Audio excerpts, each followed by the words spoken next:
Hello, I'm Caroline Dunford, and I'm going to read to you from Hope for the Innocent, which is the series that comes after the Euphemia Martin's Mysteries and features Euphemia's daughter, Hope. In this story, she has just started the London season in 1939, but she's been suddenly summoned home to see her parents. I found my father sitting in his favourite wingback chair, the fire beside him blazing and his pipe, unlit, fixed firmly in the centre of his mouth. He still wore Uncle Hans's gift, and the fez was sat at a rakish angle that suggested my godfather had been plying him with alcohol. He went to rise, but I bent over, preventing him from doing so. I saw his face was pale and waxy and slightly clammy. I smelt whisky on his breath. I felt myself flushing with irritation at Uncle Eric. I kissed my father on the cheek, and he patted me on the arm as I embraced him. He was not having a good day. Uncle Eric, on the other hand, seated across from him in a wider armchair, was the very image of health and vitality. He's older than my mother, in his 50s, I should guess. His hair is still thick, and his face mostly unlined. He has a touch of grey at his temples, and a few lines around his eyes when he smiles. Otherwise, he could pass for at least a decade or so younger. I took a harder chair. Nothing in my father's library matches. It's part of its charm, or so he would convince my mother. "No kiss for me," said Uncle Eric. "She's far too old to go kissing some man about town like you," said my father. He looked at me. "Keep wondering if the chap has a painting in his attic somewhere," he said. "Hardly looks a day older than when I met him." "She's cross with me," said Uncle Eric. "Nonsense," said my mother. Uncle Eric eyed me askance. "She thinks I convinced Bertie to have an extra dram, but I didn't, my dear girl, I didn't." "Quite true," said my father, nodding like an old bloodhound and making his fez slip further forward. "Not feeling quite right tonight. Needed an extra tot or two for medicinal purposes." "I believe modern medicine offers some viable alternatives," I said, giving my godfather a cold look. But blast the man, all he did was smile in amusement. My mother poured 2 glasses of whisky and handed one to Uncle Eric and, to my surprise, one to me. "Don't tell me you didn't learn how to drink at Oxford," she said. "I'm not that fond of whisky," I returned. "Good Lord," said my father, "are you unwell?" "She prefers champagne," said Uncle Eric. "While it might be beloved of the bright young things these days, it started out life as a peasant's drink. I think that says it all." My mother sat down in a straight-backed chair. She perched on the end as she'd been talked to by my grandmother. I would never have managed it. "Stop it," said my mother. "We called Hope here to discuss something serious." "Which is?" I asked. I was tempted to say that I hadn't done anything, but the presence of my 3 childhood authority figures always makes me feel unaccountably guilty. Uncle Eric winked at me as if he knew what I was thinking. "Eric," said my mother, who rarely misses anything, "be serious for once." "I'm always serious," he said, pulling a forlorn face that made my father laugh. My mother turned to me with a huge sigh that showed what she thought of the men in the room.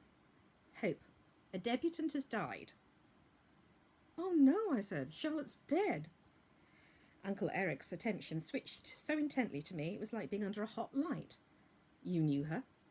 "Barely," I said. "We found her crying in the gardens of Buck House." I got no further. "Buck House?" said my father. "The disrespect!" "You were in the gardens?" said my mother. "Why was she crying?" said Uncle Eric. "In order," I said. "It's the popular name for Buckingham Palace. Supposedly even the princesses use it." "That Margaret is going to be trouble," muttered Uncle Eric. I cleared my throat and continued. "Bernie and I ventured into the gardens because she wanted to smoke." "Hope!" cried my mother. "I don't smoke," I said. "But when we were out there we heard crying and Bernie looked for the source of it." "That girl!" said both my parents. "Why was she crying?" asked Uncle Eric. "She said she was crying because she was lost," I said. "I hate to speak ill of the dead, but I think she was a rather timid little thing." "She was unharmed?" "She'd torn her train slightly during the presentation, but otherwise she seemed perfect. Rather too perfect, if you ask me." "Fairy princess waiting for her white knight to rescue her," said Uncle Eric. I blinked at this level of whimsy. I meant how she might see herself, he said. Oh, yes, I said, and she cleared up in a jiffy when she met us. There was nothing seriously wrong. I mean, nothing had happened to her. My father coughed in alarm. I moved on quickly. Bernie took her under her wing, got me to say up the train, and then offered her a lift in the embassy vehicle to the after party. And she went with you? What happened then? Said Uncle Eric. We got separated in the throng. I went to the library to read. Oh, Hope, said my mother and Uncle Eric. Anything good? Said my father. Dorothy L. Sayers, I told him. Gaudy Nights. My father removed the pipe from his mouth and gestured enthusiastically. Some people think it's too long, but I think it's one of the very best. Much more observation, and much less of that little fellow trying to be witty. So you weren't with Charlotte, said Uncle Eric. I didn't see her after we got out of the vehicle. You mean Bernadette went off with her and left you alone? Shall I telephone her mother? Said my mother. It's fine, I said. If nothing else, it means whatever happened with Charlotte, I was nowhere near it. Good, said my mother and father together. Shame, said Uncle Eric. Eric, snapped my mother. He shrugged and spread his hands in a gesture of surrender. Do you have any idea what happened to her, Hope? She just said she wasn't there, said my father. Don't go trying to involve Hope in your schemes. I didn't get a chance to ask him what he meant by this, as Uncle Eric broke in. I was merely wondering what the beau monde, of which lesser mortals such as I are not a part, think of the affair. My mother threw him a filthy look and pursed her lips. At the time, the rumour was that she'd gone off with that playboy, James Trask, I said. Why? Said Uncle Eric. Did someone see them together? Not that I know of, I said, wondering how Harvey was getting on. Do you know the policeman in charge of the case, Uncle Eric? Something like that. Did she seem the kind of young lady to go skinny dipping? I beg your pardon, said my father. Skinny what? She was found in water, I asked. Both of them drowned, said Uncle Eric. Oh, how perfectly awful, I said. Poor Charlotte. So, was she? Said Uncle Eric. No, I said. If Trask wanted a woman to skinny dip with. Seeing my father's continuing consternation, I could feel myself getting hotter as I said this, but ploughed on. He could have had his pick of females who weren't heiresses or who had relatives of less influence. Or even simply paid one, said Uncle Eric mildly. It makes no sense to run off with this Charlotte at the beginning of the season. No one proposes for at least a month, said my mother. I take it Trask was the kind of man you would not imagine cutting short his season and its entertainments merely because he'd lost his heart to Charlotte Soulier, Uncle Eric stated. I swallowed. Yes, by reputation he was not the sort of man who would intrigue himself with other women and only propose when he felt it was necessary to secure her.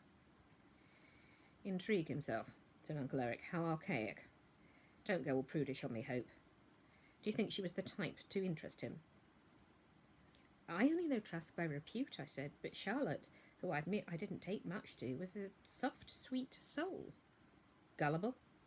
Certainly, if Trask offered her a lift home, if she felt unwell or tired, I expect she would have asked if she could trust him.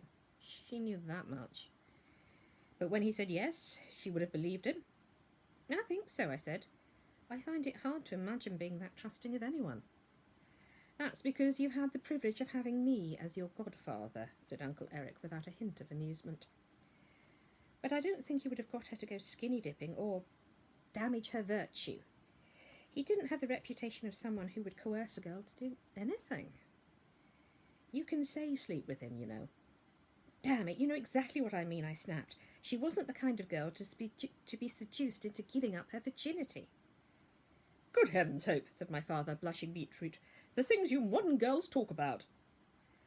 I'd lay odds that she would have collapsed into tears long before he got to remove an article of her clothing. I've heard some bad things about Trask, but no suggestion that he'd rape a woman. Besides, wasn't he a bit old to go skinny dipping? More of a college prank, that. Hope, said my father. Don't tell me you ever. The hue of his face intensified. Certainly, father, I won't tell you then, I said. He very much liked to use cocaine, said Uncle Eric quickly. If he got her to take some, she might have become more malleable. That's the problem with users. They think that what they enjoy, everyone else will as well. There were signs on the bodies they'd both been indulging in cocaine and alcohol. Good grief, I said, bemused. I can't imagine her. I mean, I can just see her reacting without floods of tears to even being on her own with him. As soon as he didn't take her all the way home, she would have turned on the waterworks. Anything else? Said Eric. I really knew her for no time at all. But it feels wrong. With that I agree, said Uncle Eric. So, hope for the innocent.